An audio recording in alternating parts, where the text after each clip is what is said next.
Manikganj Munnu medical college হাসপাতাল প্রাঙ্গণ থেকে জানাচ্ছেন সহকর্মী আব্দুল আলিম। আলিম, শিশু মৃত্যুর ঘটনায় হাসপাতাল কর্তৃপক্ষ কি বলছেন? শিশুর পরিবারের পক্ষ থেকে কোনো ধরনের মামলা করা হয়েছে কিনা, কি তথ্য জানতে পেরেছেন আপনি?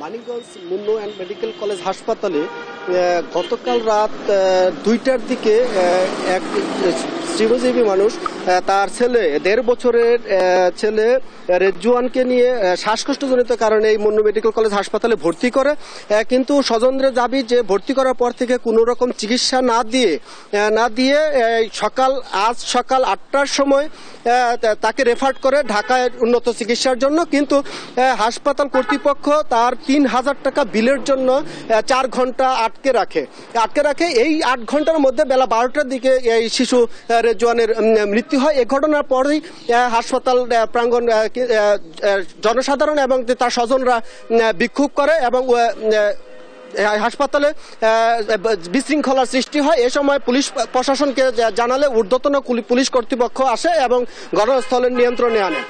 এরপরে হাসপাতাল কর্তৃপক্ষ যেটি বলছেন যে যারাই এই যে আটকে রাখার বিষয়, যে 3000 টাকা বিলের জন্য আটকে রাখার বিষয় যদি মৃত্যু হয়ে থাকে তার তদন্ত করে তাদের বিরুদ্ধে ব্যবস্থা নেওয়া হবে বলে জানিয়েছে হাসপাতাল কর্তৃপক্ষ। পুলিশ প্রশাসন বলছে যে স্বজনদের পক্ষ থেকে অভিযোগ প্রক্রিয়াধীন রয়েছে এবং অভিযোগ পেলে তারা তদন্ত করে এর দোষী যারা তাদের বিরুদ্ধে ব্যবস্থা নেওয়া হবে বলে তারা জানিয়েছেন। আমরা স্বজনদের সাথে কথা বলেছি, শিশুর রেজওয়ানের যে চাচা আছে আবু, তার সাথে আমি কথা বলেছি। তিনি যেটি বলেছেন যে এই হাসপাতালে এমন একটি ঘটনা যে কারণে এই শিশুর মৃত্যু হয়েছে, যদি সঠিক সময়ে যদি তাকে ঢাকায় নিয়ে নেওয়া হতো তাহলে এই শিশুর হয়তো বা মৃত্যু নাও হতে পারতো, কিন্তু এই হাসপাতাল কর্তৃপক্ষের গাফলতির কারণে এই শিশু রেজওয়ানের মৃত্যু হয়েছে বলে তাদের দাবি।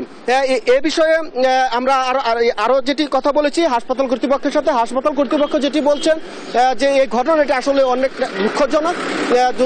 দুঃখজনক হওয়াতে তারা অনেকটাই তাদের স্বজনদের বোঝানোর চেষ্টা করেছে। এর পরেই প্রশাসনের পক্ষ থেকে এবং স্বজনদের পক্ষ থেকে একটি সমঝোতার মাধ্যমে কিছুক্ষণ আগে মরদেহ তাদের বাসায় নেওয়া হয়েছে এবং পুলিশ প্রশাসন বলছে যে মামলা প্রক্রিয়া দিয়েছে, মামলার পরে তদন্ত সাপেক্ষে ব্যবস্থা নেওয়া হবে। জেসিকা, এই ছিল আমার কাছে মানিকগঞ্জের শিশু মৃত্যুর ঘটনার সর্বশেষ খবর।